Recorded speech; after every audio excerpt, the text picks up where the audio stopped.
If you haven't already taken a look, you've probably heard me mention the name of Shinzen Young, one of the greatest meditation teachers of the Common Era. He's part of the mindfulness training program called Unified Mindfulness, and part of my training has been in that program.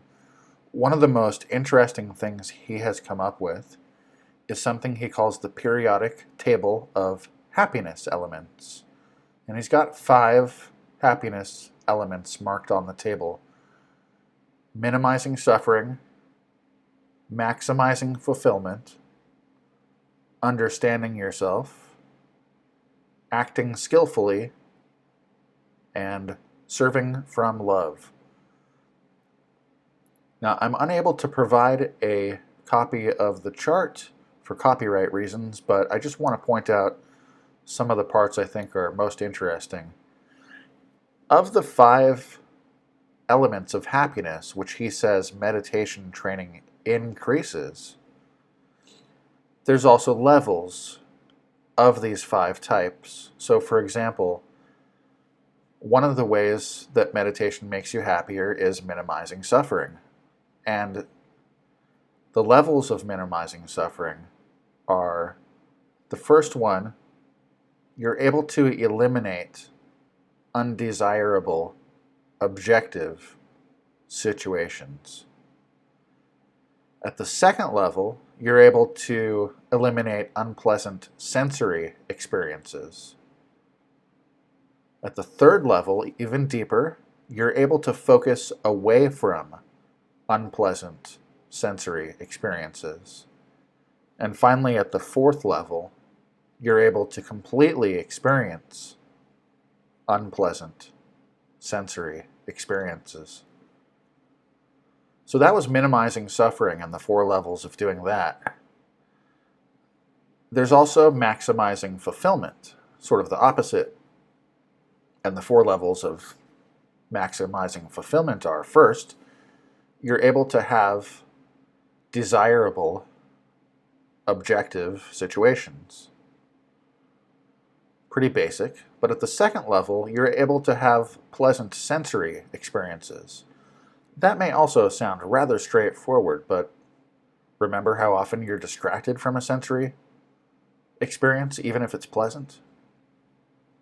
Now, at the third level, you're able to focus clearly, strongly, consistently on pleasant sensory experiences. And then even deeper, you're able to completely experience that pleasant sensory experience.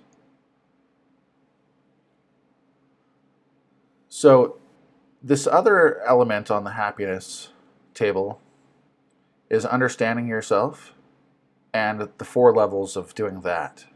At the first level, you understand yourself just at the surface level. Going deeper, you understand yourself at a psychological level. Going deeper, you understand yourself as a complete sensory system. And then at the 4th, deepest level of understanding yourself, you understand yourself as primordial perfection. Or depending on the tradition you come from, you might say, you realize you are one with the universe, or one with the divinity of God, or however you want to put that. And then the other part of the chart I want to mention real quick is serving from love. Remember, he also has acting skillfully as a category, but I'm skipping over to serving from love because I find these interesting. At the first layer, or at the first level, you derive deep fulfillment from indirect service, maybe donating to a charity. At the second level, a little bit deeper, you derive fulfillment from direct service, something more like raising a family or directly doing volunteer work, helping an old lady cross the street. Going deeper, at the third level of serving from love, you derive deep fulfillment from subtle service, or what he calls positively influencing others just by your vibration or your example, the mood that you're in when you come into a room, something like that.